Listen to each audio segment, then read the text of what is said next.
So Lisa, as someone who manages and works with consultants, what would you say are some ways to help manage the expectations, help facilitate a collaborative process, and what makes for a good client-consultant relationship from your experience? Well, when I was asking my colleagues what they would want me to share, somebody said to make sure that the vision and expected outcomes are really clear from the start. And we all on our team admit that sometimes the reason we're hiring a consultant is we don't fully understand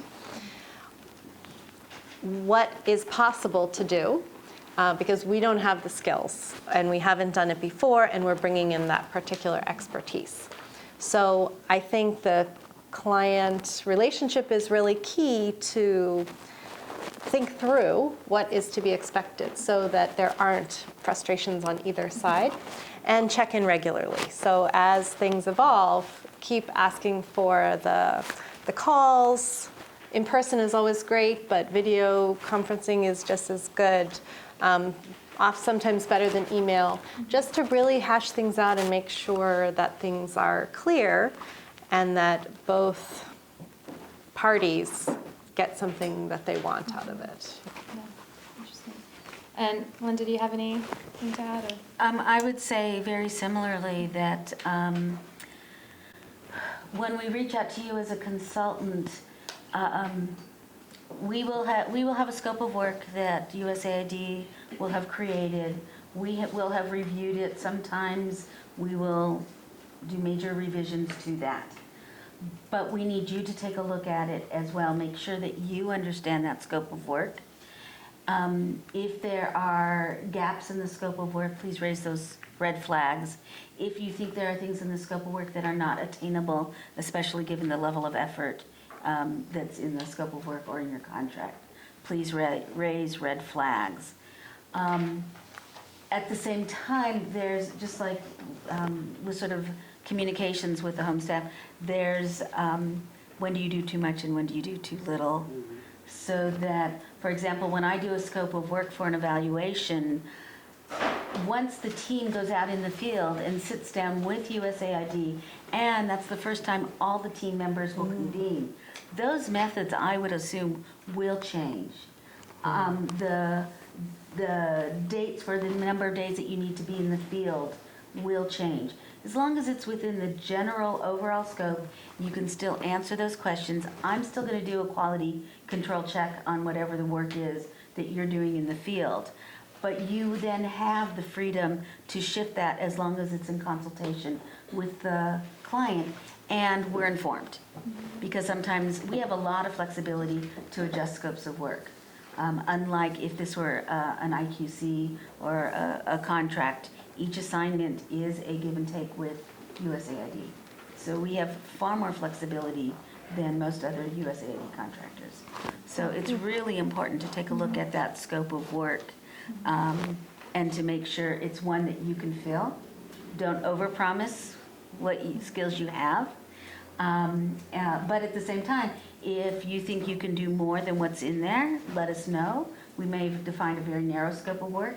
You may have skills and interest that fit the broader scope of work but aren't articulated for you. Let us know. Maybe we can reduce the cost to USAID by combining them, the contracts. So all of that, be very, very realistic about what skills you have. Thank you. And Roberto, you don't work as much with the individual consultants, but anything from the bank perspective on what you think makes a successful client-consultant relationship?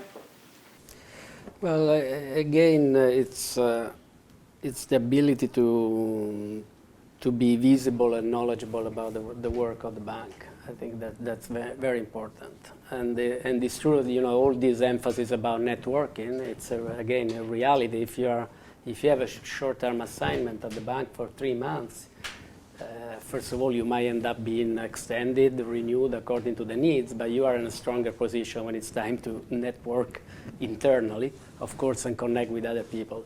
And also because the nature of the work, that is also, there's always often a geographic dimension.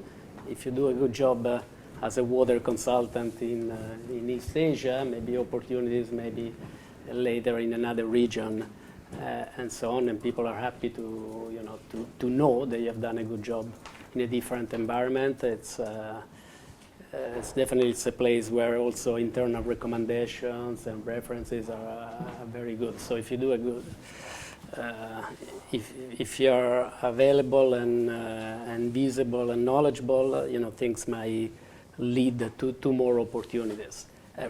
Just to clarify one point, again, when we talk about consultancies at the World Bank, we talk about people at different level. There are opportunities for junior consultants, or definitely senior consultants. There's even always a controversial aspect about people also retiring from the World Bank. After a cooling off period of 12 months, they can also come back and do some consulting work. So they are senior. And from the remuneration perspective, basically your consulting assignment is aligned to the number of years of experience that relevant to the assignment that you bring to the position. So different levels. There's basically a salary scale, and the main factor for the remuneration is based on the number of years of relevant experience that you bring for that specific assignment.